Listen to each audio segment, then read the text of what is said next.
I will take the opportunity to welcome everybody this evening. Thank you so much for joining us. My name is Deb Poland, and I am the chair of the Government Relations Task Force of the Jewish Community Relations Council of Greater Hartford. And that is sort of a mouthful, but tonight I'll be facilitating this session, which will give the Jewish community of Greater Hartford the opportunity to interact with some of our state representatives and state senators. And I'm so pleased to have such a great number of people here for this conversation around legislative priorities and the upcoming legislative session.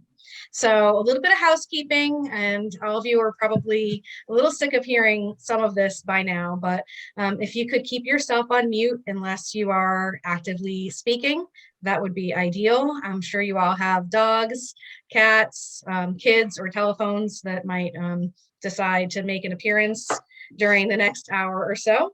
Other than that, I'll just give you a quick rundown of our evening this evening. So we're going to have a few remarks by some members of our Jewish community, and then I'll review the legislative priorities, which I believe we did send out to all of the legislators. And then we're going to ask each legislator to introduce yourself, tell us what towns you represent, what committees you're on, and maybe one or two of your priorities for the session. And then we'll open up for Q&A from members of the community who've joined us this evening. And when it comes time for that, we'll ask you to put your questions in the chat and direct them to me. And so we will moderate and try to get as many questions in as we can before 8 o'clock. So again, thank you so much for joining us. I am going to turn it over now to Michael Bloom. And Michael, you can go ahead and introduce yourself, and I'd love to hear what you have to say. Thank you, everybody. Thank you, Deb, for the introduction. Michael Bloom, Executive Director, the Jewish Federation Association of Connecticut. Our priorities this year, nationally, I should say federally, we will continue to advocate for the Nonprofit Security Grant Program, which helps secure our Jewish nonprofits, the Holocaust Survivor Assistance Program, and new legislation sponsored by Senator Blumenthal, which will help feed needy families by clarifying food labeling and allow more donations from individuals, private industry, and institutions of higher learning.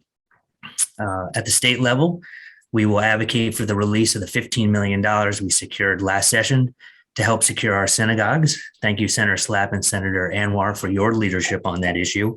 We all saw with the attack on the Texas synagogue that security continues to be a major priority for the Jewish community.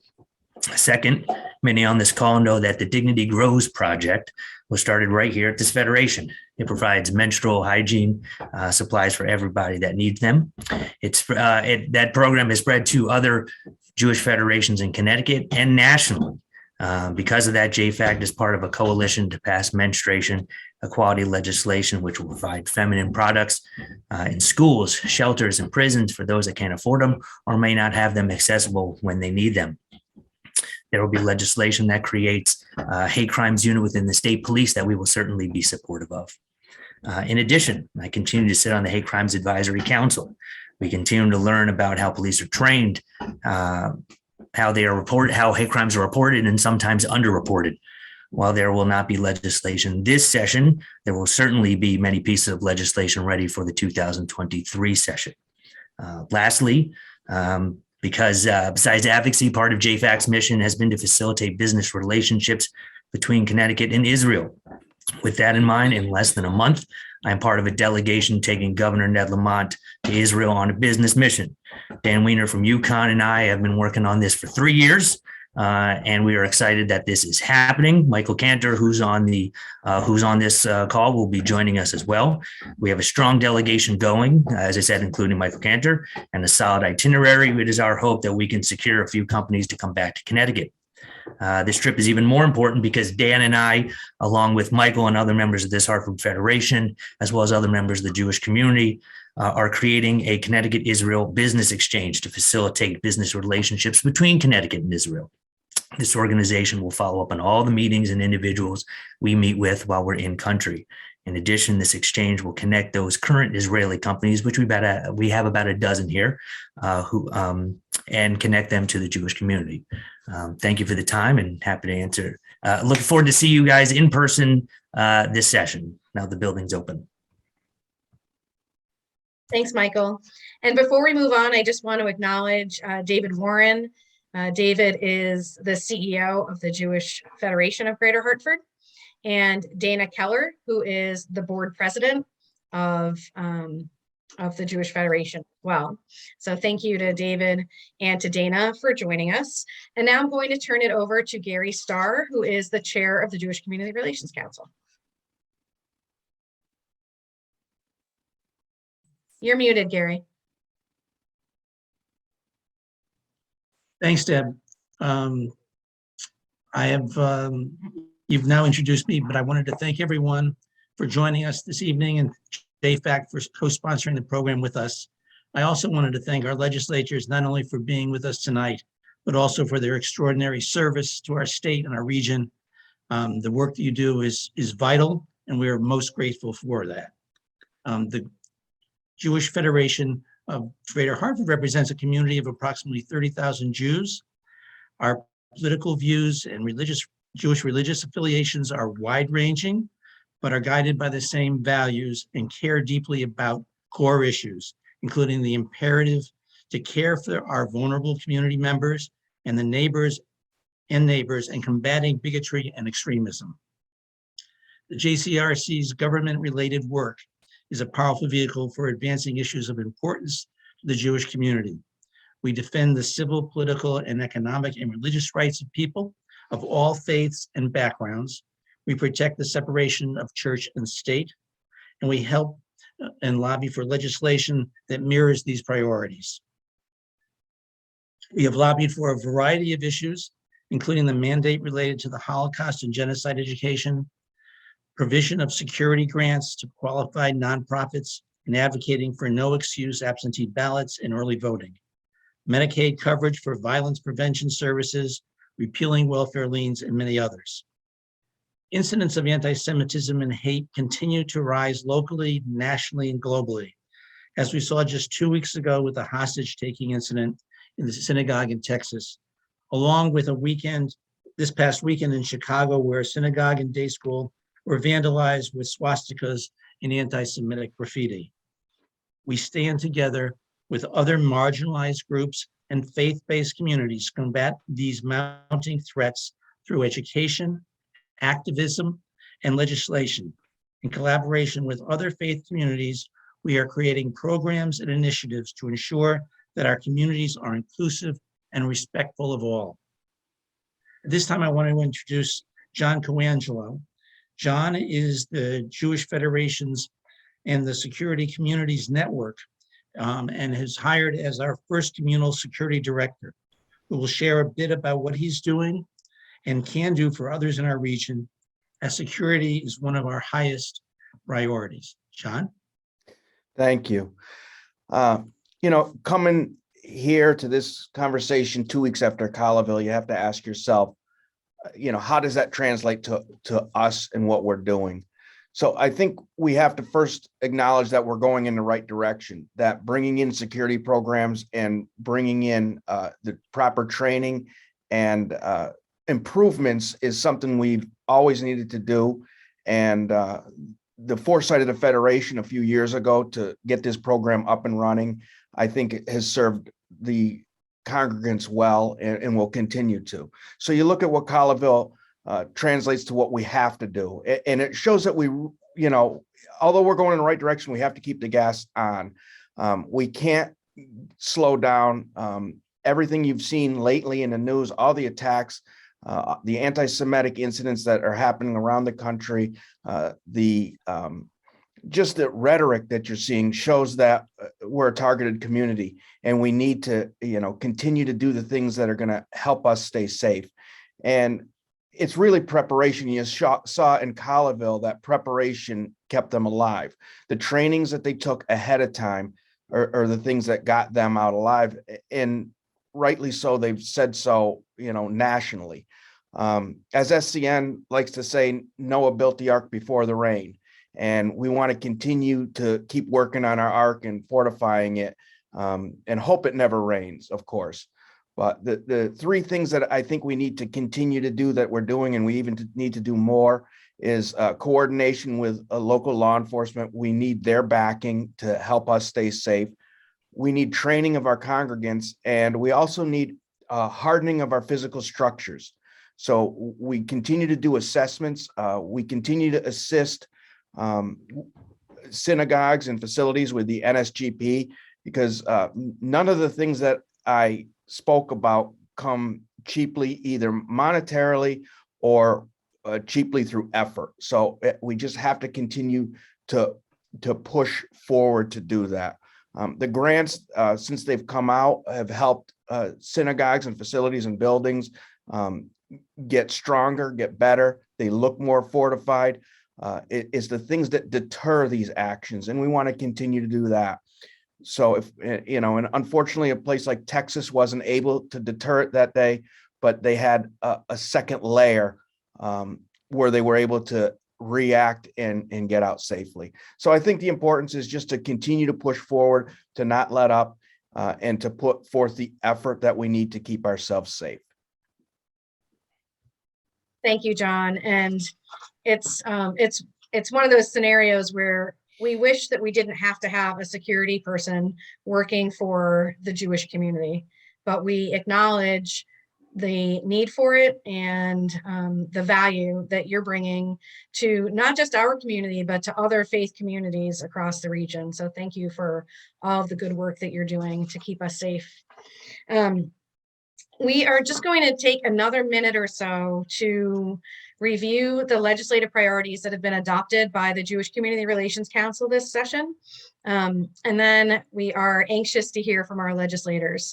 So I will pull up our policy priorities to walk you through them. And I believe we did email these around to everybody as well. So I'll just walk you through, and we're happy to email them to everybody again as well. So our first bullet is around supporting nonprofits, ensuring that nonprofits remain exempt from property taxes, and then protecting funding levels to allow nonprofits to continue to provide high quality services. Second, protecting religious institutions, and both Michael and John have spoken about this already, but to continue state funding and release funds already allocated to provide additional security for both religious institutions like synagogues and also faith-related nonprofits like our JCCs. Under supporting our most vulnerable populations, we'd like to ensure continued access to nutritious food by protecting SNAP and the farmers market nutrition programs. Improving access to affordable, high quality healthcare for all, including behavioral health. And we know that's a priority that's already been identified by many legislators for this session. This includes preserving and expanding Husky, as well as workforce initiatives to get more behavioral health professionals.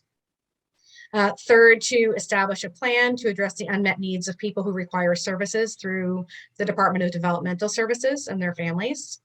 And fourth, to support environmental justice initiatives and protect vulnerable populations that are especially susceptible to the effects of climate change. Our next category relates to fostering economic growth and education. And we have a few bullet points here. One, to support services to retrain and reemploy Connecticut's workforce that has been impacted by the pandemic and the resulting economic crisis.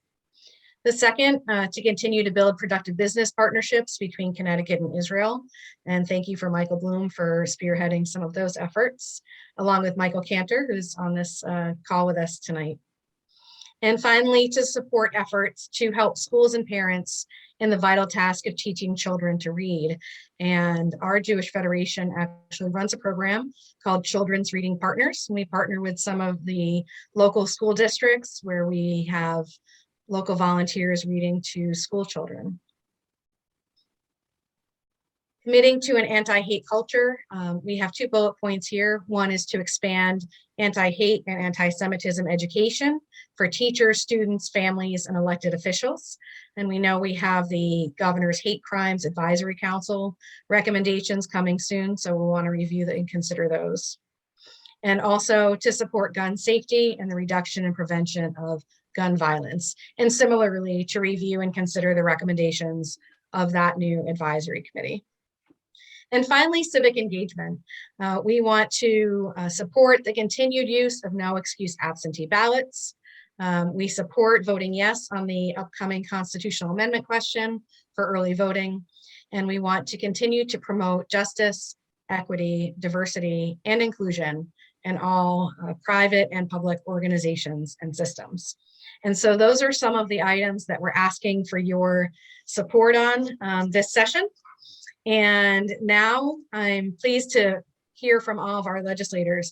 So I'm going to call on you in alphabetical order. And as I do, I'm going to ask you each to tell us who you are, which towns you represent, again, what committees you serve on, and if you have 1 or 2 priorities that you can share with us, we would appreciate it. So we're going to start with Senator Anwar, and after that, we'll go to Representative Berry. Good evening, Senator. Good evening. How is everyone? Good to see all my friends. So I'm Senator Senaud Anwar. I represent the 3rd Senate District, which includes the towns of East Hartford, South Windsor, Ellington, and East Windsor. I'm currently serving as the chair of Children's Committee and also vice chair of Public Health, vice chair of Insurance and Real Estate, and vice chair of Housing. I'm also on the Judiciary, Planning and Development, as well as Appropriation Committee. So quite a few things. So excited to be here to listen in, and I've had a chance to talk to you in advance about some of the issues and concerns, and I'm so glad in the past Senator Slapp and I were able to work collaboratively when we both were grieving for all the hate that we see at times targeting places of worship. And we were able to talk to the governor and other leaders within our state, and we were able to get some of the funds. And I think about a couple of weeks ago, when another major anti-Semitic attack happened on our synagogue in Texas, we were back again conversing that it's almost like unfinished business that we have to keep working at it. I looked at your priorities and very much on board, looking forward to supporting the good work that the Jewish Federation and the JCRC have been doing, and honored to be here, and I can answer any questions later. Thank you so much. Thank you. We'll go to Representative Berry and then Representative Ferrar. Good evening. I'm Jill Berry. I represent the town of Glastonbury, District 31, where we have a very large, vibrant, and well-respected Jewish population. I am currently on the Public Safety, Finance, and I'm Vice Chair of the Education Committee. So many of your priorities fall within those committees, and I share your concerns around the hate and attacks that we've seen recently, and I am committed to working toward your priorities and getting something accomplished. One of the things I'm really proud of is our police department has been working with religious organizations and leaders on security and security training. And you would never think that religious leaders and security training would be used in the same sentence, but unfortunately that's where we are. But it's been a very successful program. I know the religious leaders are very happy that they have the training. And again, we wish we didn't have to do that, but we do. So that's something that I would like to see other communities do, and happy to discuss that in detail with anybody. But again, I support you and I hear you, and thank you for conducting this. Thank you so much, Representative Berry. We will move to Representative Kate Ferrar, and then afterwards, Representative Jane Garvey. Welcome, Kate. Thanks, Deb. Very nice to see you, and all of the Hollywood squares. Every day, right? Our Hollywood square seems to change, but it's nice to see everyone. I'm Kate Ferrar. I wonderfully serve the 20th district in Southern West Hartford. I am in my first term, and I serve on the Finance Committee, the Higher Education and Employment Advancement Committee, and on the Insurance and Real Estate Committee. And I am just thrilled, like my colleagues are, to be here in a space of such true advocates as you all have in your very comprehensive and thoughtful legislative agenda. There's a few items that came to my attention that I'd be happy to comment on. One, I'm just thrilled around all of your work on protecting our democracy and advancing voter access. One of the things I was thrilled with last legislative session to lead was a focus on expanding diversity in our state's boards and commissions. And so for the first time in our state's history, our state's boards and commissions will reflect the diversity of the state in just 5 years. So that goal was set, and I'm hopefully all of you can be a part of nominating and supporting folks to be on our state boards and commissions. Looking forward, I think for myself as a legislator, especially in serving on the Higher Education and Employment Advancement Committee, I'm very interested in how we're especially using our federal dollars to retrain and focus our efforts on ensuring that those most affected by the COVID crisis are getting trained into our high growth and high wage professions, and that especially impacts women and people of color. And so that's something I'm very closely focused on that committee. But secondly, I just wanted to note in the upcoming session, particularly around some of the economic security needs of those who are most vulnerable. I have been working closely. Certainly am thrilled that the Jewish Federation is engaged in legislation that I'm working with folks on to ensure that we have menstrual equity in our schools and public universities and shelters and prisons, so that no one has to choose between their food and their housing to access menstrual products. So we're working on a bill right now to provide free menstrual products in all of those spaces, and thrilled to have the Federation engaged in that effort with us. And I'm looking forward to ensuring that bill's passage this year, and just welcome hearing from all of you and answering any of your questions. Thanks, Deb. Thank you. Representative Garvey, and then Representative Bobby Gibson, you'll be next. Hi, I'm Jane Garvey. I represent Windsor, part of Windsor, and part of Windsor Locks, the 60th District. I belong to the Commerce Committee, Human Services, and I'm Chair of Aging. When you said just a couple of things, I had this long list of priorities. There's so much out there, but I worry about the workforce crisis and how do we tackle that and how do we get people back to work. All anyone ever wants to do is really to support their families, right, with a fair wage. In 1973, an individual could work at a McDonald's and earn enough to support a family of 4 with medical benefits. And since then, that has flatlined where others have gone up, as my 35-year-old has put into graphs for me. Important to me is the home and nursing care. I believe in both, and I believe that seniors should have a choice whether they stay home or they go into a nursing home. Some people don't have family or friends. They're older, many have passed away. And in Windsor, I find when I visit with them, many are happy being in that situation where they feel they have family and friends at the nursing home. So to make those even, that's very important to me. I belong to 2 working groups. I am one of the chairs of the Main Street Working Group, trying to rebuild our Main Street. So that's one. And the other, which is just starting, is a working group on housing authorities and how do we work to keep our residents safe. Voting's important. Stopping hate crimes. And I do believe, as someone said, education is of the utmost importance. And what I am doing now is I've started with one school here in Windsor, and we are doing Build-A-Bill. So they will meet with, our departments, with our speaker, with our majority leader, and learn to take a bill from the beginning to the end with weekly classes, and trying to make it, I wish I had had that way back when. It would have made this journey a lot easier. But so that they understand, and that we're creating young people that want to go into public service. And that brings up hate crimes of all kinds against all people. That is so important, even when at the Capitol, bullet holes go through the windows, right? There's just no place for violence and hate crimes. All people should feel safe. Thank you.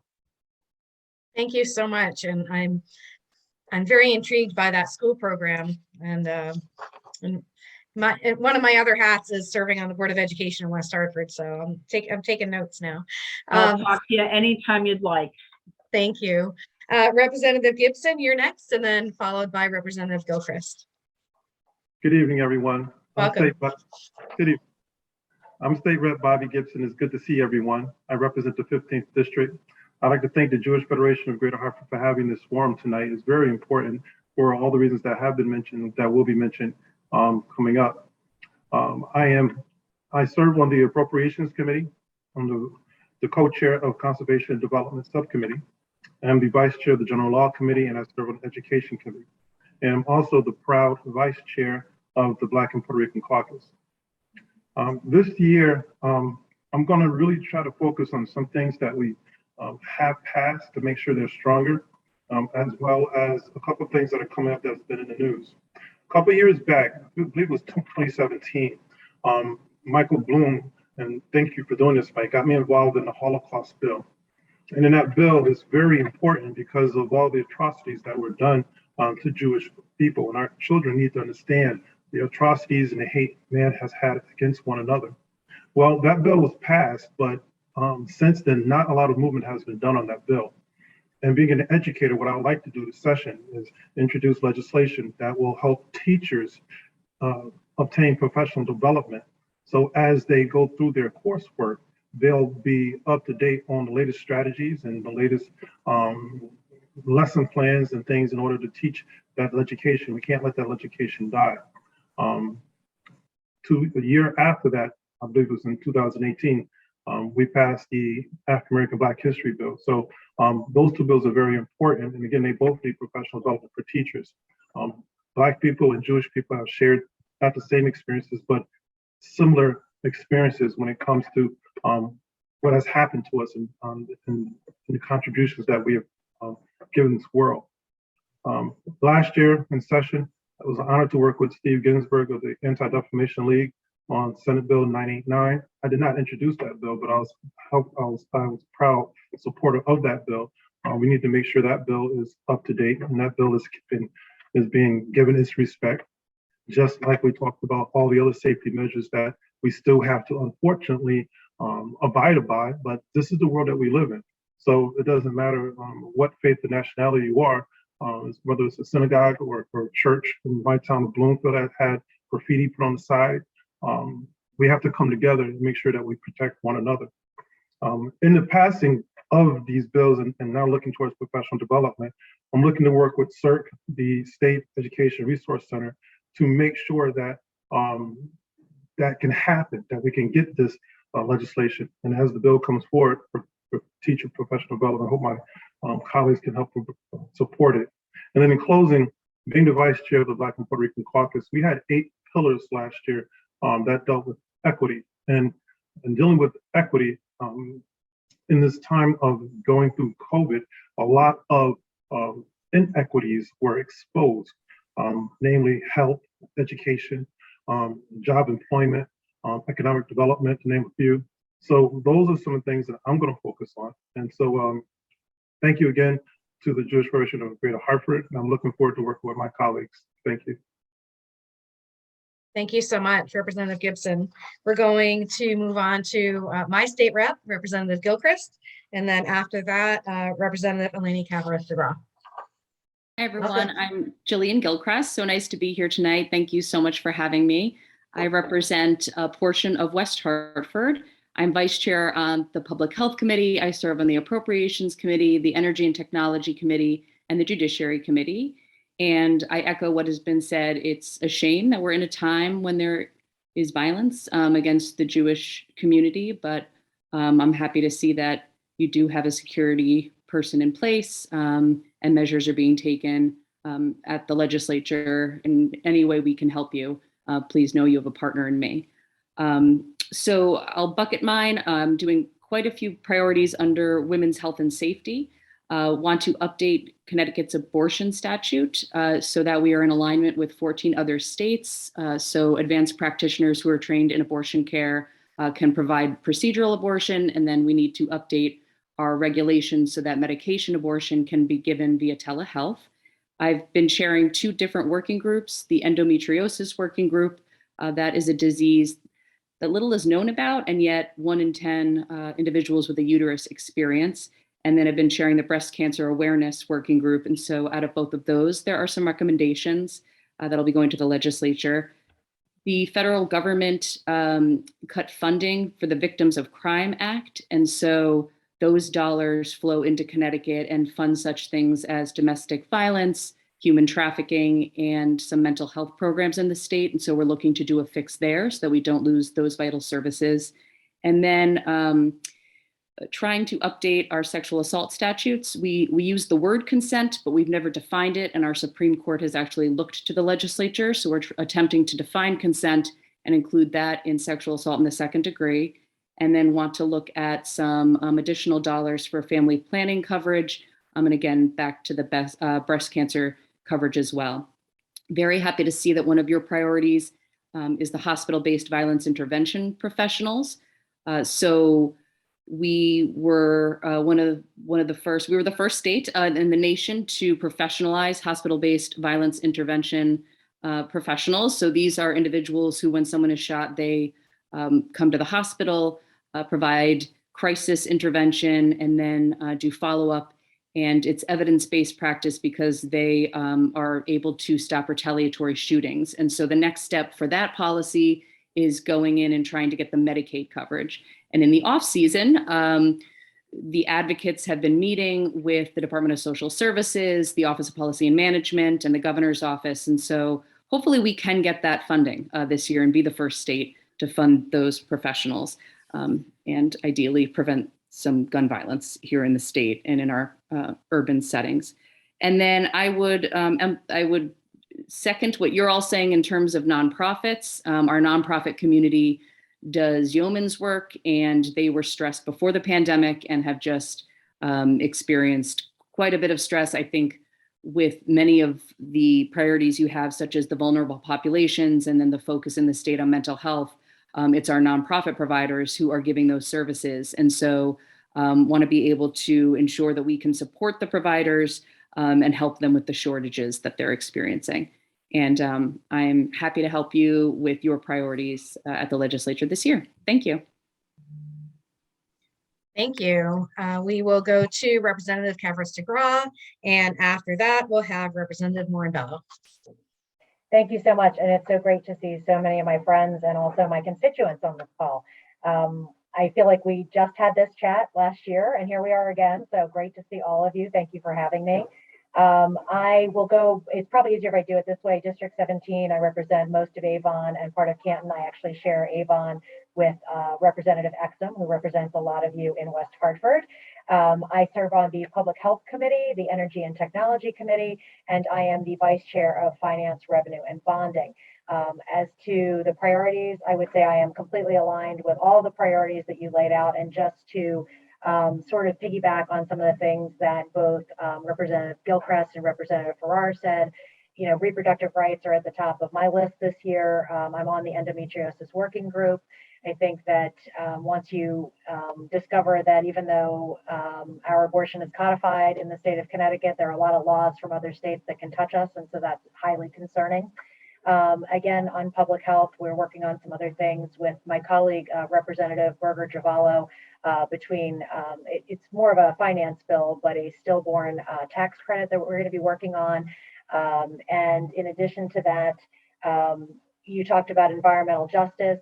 Because I'm on the Energy and Technology Committee, that certainly does touch on the area of environmental justice in terms of how people are paying their utilities, who has access to solar, what we're going to do about that. And even simple things like people who are trying to buy a house and solar companies aren't responding to the sellers in order to be able to sell the house to the buyer about the contracts that they are under with their solar panels. So we're looking into that. I also would say that on the finance side, I'm actually putting in an e-bike tax credit because I think the more people we can encourage to get cars off the road, the better for our climate and certainly for climate justice. We're looking at the amount on that. I also would say that just recently, I believe it was last week, Representative Exum and I did hold a forum on community gun violence. I would highly recommend going back and looking at that. Senator Murphy and Connecticut Against Gun Violence, Mothers United Against Violence, and Moms Demand Action joined us for that. That's a priority for me. And a subset of that is domestic violence, because some of the work that I did last year and continuing on this year, you probably have seen on the news, there are these new Apple AirTags, and we are probably going to need to update our stalking laws to accommodate for those AirTags, because as you will see if you Google them, they are becoming really a problem, and you may have something pop up on your phone. And so the big gist of it is anybody can track anybody pretty much anywhere with these things. And if you had a DV situation or you had a stalking situation, even with, say, a college student, human trafficking, they actually had to put out an alert at my daughter's university in North Carolina about it because the police were already seeing it in use. So that's going to be a big priority for me. And happy to take any questions at the end, and hoping that I got to everything. Thank you so much. Thank you. Thanks so much. Representative Amy Morin-Bello, you're up next. And then afterwards, we'll have Senator Slapp. Thank you. Thanks, Deb. I appreciate the invitation to join you today. I'm Amy Morin-Bello. I represent the 28th District, which is Wethersfield. I serve on the Government Administration and Elections Committee, the Transportation Committee, and the Internship Committee. Listening to your list of priorities for the session, I can say that I support them wholeheartedly, and I'm looking forward to a partnership with the Greater Hartford Jewish Federation. Some of the things I'm concerned about for this session is children's mental health. I think we had issues with mental health prior to COVID. COVID has only exacerbated a lot of our mental health issues. We don't have enough service providers to reach all of the children in need, and our hospitals have had a wait list, people spending weeks waiting for open beds, and it's a problem that we need to look at twofold. How do we deal with those in critical need, but also how do we work at early intervention so that some of those children don't get to that critical need? And a lot of it is working on growing our workforce, since we just don't have enough psychologists and psychiatrists to deal with our students and our children. On transportation, we are looking at environmentally friendly transportation modes, including bike and pedestrian proposals and infrastructure, EV charging infrastructure, and allowing the manufacturing of EV in sales in Connecticut.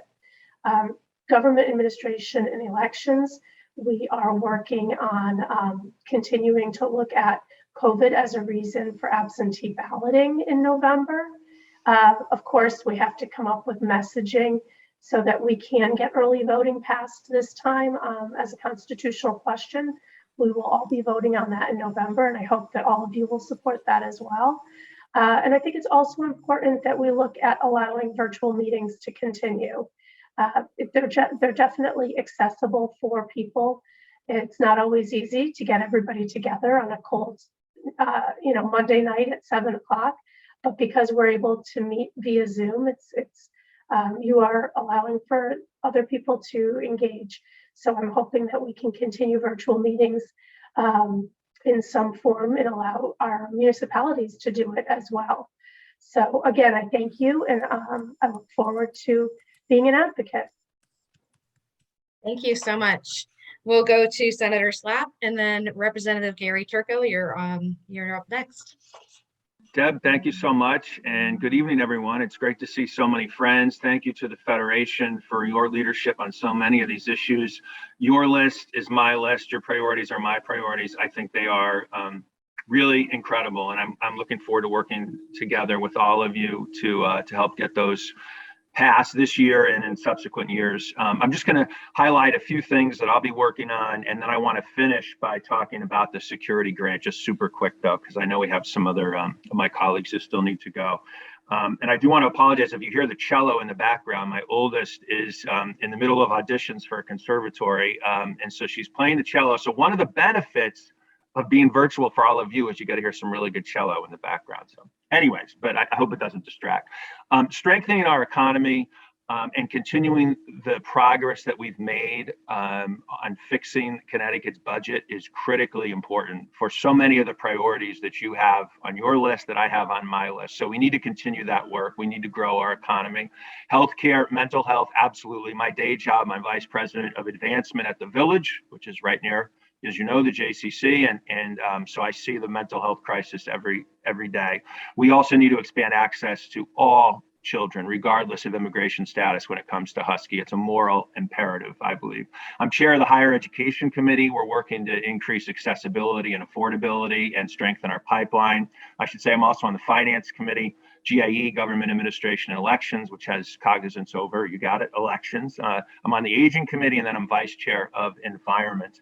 Some other things we'll be working on, repealing the gender tax. I could talk more about that later on if we have time. No excuse absentee ballots, absolutely. That's why I asked to be on the GIA committee so I could work on elections reform and environment. Curbing emissions is one of the biggest cause of global warming, as you all know, is transportation emissions. So we have a lot of work to do on that. And I'll just finish by saying the work that Senaud and I were able to do on getting the security grants, first the 5 million, then the additional 10 million.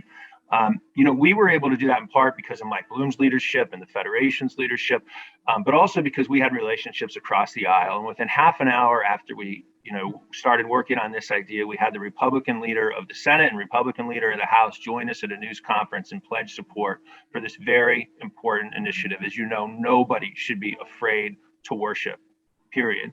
And we need to get that money on the street. It has not been allocated yet. And I think all of us together need to tell the governor, who's been a great ally so far, but he has got to put that on the next bond committee agenda. And I think beyond that, it speaks to the kind of politics that we all need to practice, which is working across the aisle whenever we can, civility. We're not Washington, we're better than that. And I think together we can get good things done. So thanks again for having me here tonight. Look forward to your questions. Thank you, Senator. Representative Turco, and then last but not least, after Representative Turco, we'll have Representative Winkler. Well, hello, everyone. Thank you so much for having me tonight. My name is Gary Turco, State Representative in the 27th District, which is about 80% of the town of Newington. And I'm happy to be here with you despite it being virtually. I really appreciate all the work that this organization does and your priorities. You really work hard for the people that you're members, but also for the entire state of Connecticut. I think your priorities are not just priorities for the Jewish Federation, but for every single resident that lives in our state benefits from them. So I'm really happy to continue to support you and work with you.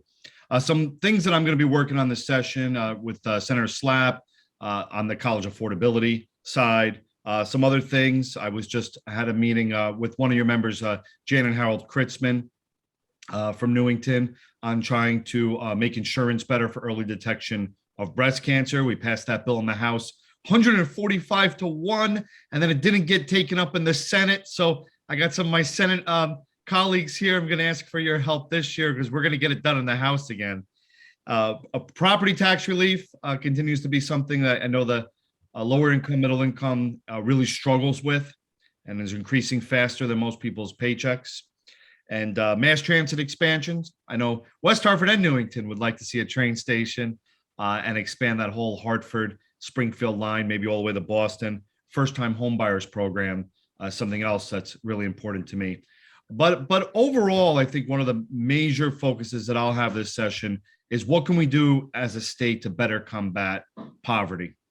We have so many people still living in poverty. We have so many people on the brink of poverty, one crisis away, one loss of a job or a serious health issue, and they're going to be in poverty. And the pandemic has made it even more difficult for a lot of people. And I think we've done such an incredible job, especially the last few years under the Lamont administration, in putting together more safeguards with paid family medical leave and raising the minimum wage and expanding quality health care and putting more investment into affordable housing. But we still have so much more to go. We have the largest income inequality of any state in the nation, and we need to fix that. So those are some of the things that keep me up late at night and get me up in the morning to work hard for the people of Connecticut. And looking forward to working with you during this session and beyond. Thank you. Thank you so much, Gary. And finally, Representative Michael Winkler, welcome. And you're on mute. It's not a real Zoom meeting if you don't have to say you're on mute at least once. Hear me now? Yes. Okay. So I'm Michael Winkler. I represent 2/3 of the people who live in Vernon, Connecticut. I'm on the Planning and Development, General Law, and Labor and Public Employees Committees. I want to say first that the fear caused by anti-Semitism is real. My wife feels it acutely, and we both have to live with it every day. There's nothing on your program I won't support. I was vice chair for 4 years on government administration and elections, and strongly support the voting rights initiatives, strongly support multiple day voting, the constitutional amendment that's coming up, strongly support no excuse absentee balloting, which unfortunately we won't vote on until 2024 and won't be able to use until 2026 if it passes. Your support of the intellectually and developmentally disabled is critical, and especially that community has widespread bipartisan support, which for some reason never actually equates into a good deal for all the programs and the waivers and everything else. So I'm hoping that now that we have some money, that will change. I'm a strong supporter of the SNAP program that used to be called food stamps. You'll see the legislature will declare an emergency without the governor this time. And pretty much the sole purpose for that is to keep enhanced food stamp benefits coming from the state and also provide non-congregate housing for people who are homeless during COVID. I believe in a national single-payer health plan. I believe in Husky for All, and I will support any increase in the Husky program, and including immigrants, non-documented, whatever. I do believe healthcare is a right. Finally, I support Desegregate Connecticut and affordable housing, which I think is going to be an endless struggle, but one that we have to keep at. And that's pretty much it. Thank you so much. And I just want to, on behalf of all of the people who are on this call tonight, thank all of the legislators who have joined us and given us some time this evening, because we are just so lucky to have all of you representing us here in the greater Hartford area and representing our interests up at the state capitol. And so thank you for all that you do. We know it's a short session, February to May, but the work is truly year round, and we appreciate that. Before we move on to Q&A, I just wanted to also acknowledge that we've had Jacob Schreiber, the CEO of the Jewish Community Foundation, and David Hopkins, CEO of Urban League, join us as well. So thank you to both of you for joining us. So we have a couple of questions that have come in through the chat, and I'll throw them out, and if we can have, 2 or 3 legislators answer each one, that would be great. I'm just trying to also keep an eye on the time. So the first question is, what can we do at the state level to ensure that banning of books, like what's happening in Tennessee regarding the book Mouse and in some other states, doesn't happen here in Connecticut? And I'll just extend that question to refer also to school curriculum as well as the banning of books in schools. Who wants to tackle that one? We have some education committee members. Representative Cavras DeGraw. I am not an education committee member. However, this comes up quite a lot out my way. In fact, we have had, prior to the pandemic, we actually had a local issue about wanting to ban the book, The Hate You Give, which some of you may be familiar with. And that situation with Mouse is, and especially considering it's a graphic novel, it's from the 1980s, it's not exactly, brand new to be making people crazy. The fact that we even have to have a conversation about a book that would teach kids about the Holocaust and why it should never, ever happen again is beyond me. But I would say that you really, and I say this to you, it's funny to say this to you, Deb, as a Board of Ed member, but you really do need to support your Board of Ed members. If you feel strongly that you're, at the state level, we certainly can be helpful, but at the town level, the problem is the folks that want to ban these books are very, very loud. And unfortunately, this is where we all have to find our courage to support our teachers, to support our librarians, to support our Board of Ed members, and to support our superintendents and support staff. Because if we're not doing that, then we're going to see a whole lot more of it. But I see there's other folks that want to say something, so I'm going to stop there. All right, thank you. Representative Morin-Bello, and then Senator Anwar.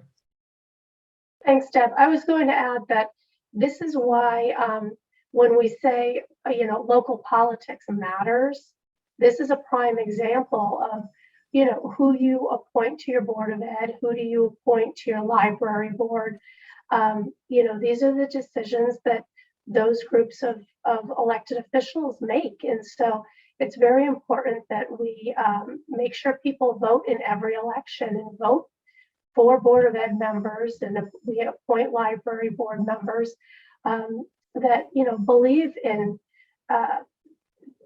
believe in allowing books to be read and to be purchased and be part of our curriculum.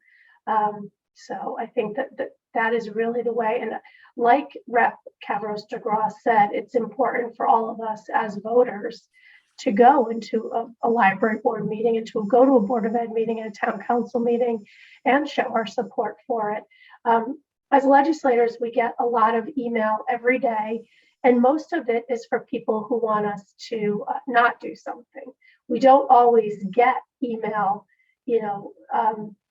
supporting something. And so it is a good idea to practice and be mindful that shooting out an email or speaking up in support of something is also very important. Thank you. And Senator Anwar, and then we'll move on to the next question after that. Oh, and we'll do Representative Gibson as well, since I know you're on education. I'll be short. I think, and Deb, I'm not saying this because you're a Board of Ed member, but Board of Ed members have been one of the most important people in any town. But their importance has exponentially increased in the last few years, and it's arguably one of the most important positions in any town, especially with what we are seeing. Literally, there are Board of Education members who can put the lives of our children in danger, as we have seen in the mindset of some of the individuals and the threats that people have endured in the community. When you listen and see that, it's painful when you're seeing what the Board of Education members are enduring in our state for that matter, which is hard to believe, but it's so true.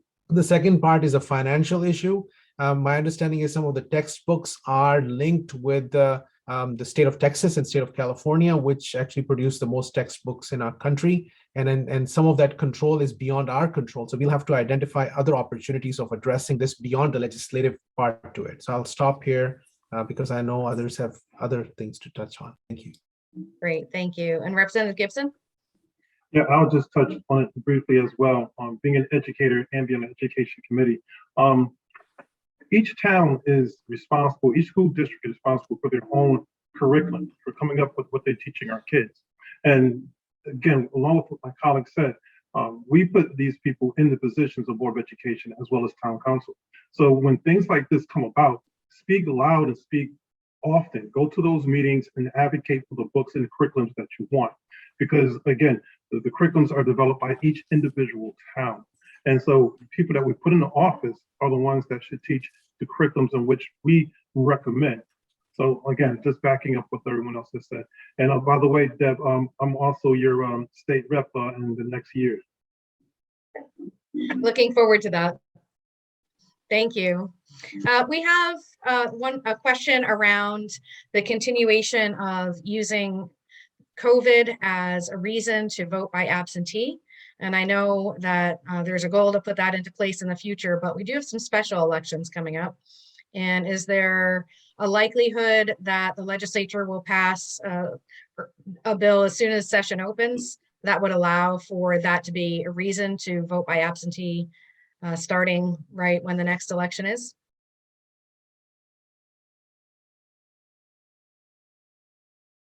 Anyone? Senator Slapp, I'm going to call on you. Oh, and then Representative Morinbello. Sure. I think we're looking at that. And if we could do that without changing the state constitution, then we're going to do it. We actually have, many of you know this, some of the most restrictive voting rules in the country. And so as we look at other states like Georgia and Texas, and we're aghast at what they're doing, and we should be, we have to realize that in some cases they're still, more progressive than we are because we have to change our state constitution. And we do that by getting, either a supermajority in one legislature or two simple majorities in two successive legislatures, and then the question goes on the ballot. So if we could do it without doing that, and I know we're looking at that, and I've had conversations in our caucus about trying to do that, then we certainly will. And I think long term, I am, and I think I've heard from all the colleagues on the call here that we're committed to making long-term reforms as well. Thank you. Representative Morinbello. I was just going to say that it is one of the priorities of GAE to look at allowing COVID in some form or some way as a reason for an absentee ballot again this year. But whether or not we take it up early in the session or not, and when we take it up, I don't believe has been decided. So it's one of our priorities, but again, I don't know when it will be taken up during session, and I know there's special elections, so it would be helpful. Thank you. I'm looking at the time, and so I do want to make sure that I ask the legislators on the call today for some advice. And the question that I have is, how would you recommend that those of us who are advocating for the priorities of the Jewish Community Relations Council or any of our other own personal priorities reach out to all of you during session? Do you prefer phone calls? Do you prefer emails? Of course, we'll be following along for public hearings. Any advice that you have for all of us, we would appreciate. Wants to take that one? I'll jump in. Great. For me personally, it's via email, but I also think in this time where we are working hybrid, we're not at our desks every day. And so voicemail or letters aren't getting to us as often. So I think email is the most direct way to get in contact with us because we all do have access to that. And of course, you can reach out at any time. Thank you. Great. And Representative Ferrar, do you agree? Oh, I definitely agree, but I would just say, kind of, Deb, to your earlier point, you don't have to wait until there might be a bill number or a particular bill. I would encourage anyone here or any friends and family, if there's just an issue you care about right now, that's all you need to know, and to get in touch with us. You don't have to know the specifics yet for us to kind of hear from you at this point in the process. So don't feel like you have to know everything when you reach out to us in any way. That's helpful. Thank you. And Representative Garvey. You're on mute. I'm sorry. That's okay. Email is really good, but I also personally love text. That comes right to me. I see it immediately. It saves it. And the best way when writing to me is to write from the heart and not those standard emails that people send out. And especially reaching out, because I'll erase a lot that aren't from my community or from a group that I know. So when you each reach out to the legislator in your community strongly, that I think is an asset also. Thank you. Thank you for that advice. And I'm sure you're all going to be hearing from us this session. Good luck to all of you. We know it is a sprint this session. It's the shortest possible short session. So it's going, but all the work still needs to get done. And so that means it's just going to be, and you've heard how many committees our legislators each sit on. It's a ton of work, and we're so grateful to you for stepping up and serving your community and our communities in this way. I want to thank you all for joining us. Thank you to our community members who've spent some time with us this evening and helped to generate these priorities, helped to come up with questions, and we'll continue to connect with all of you over the next couple of months. Have a great rest of the night.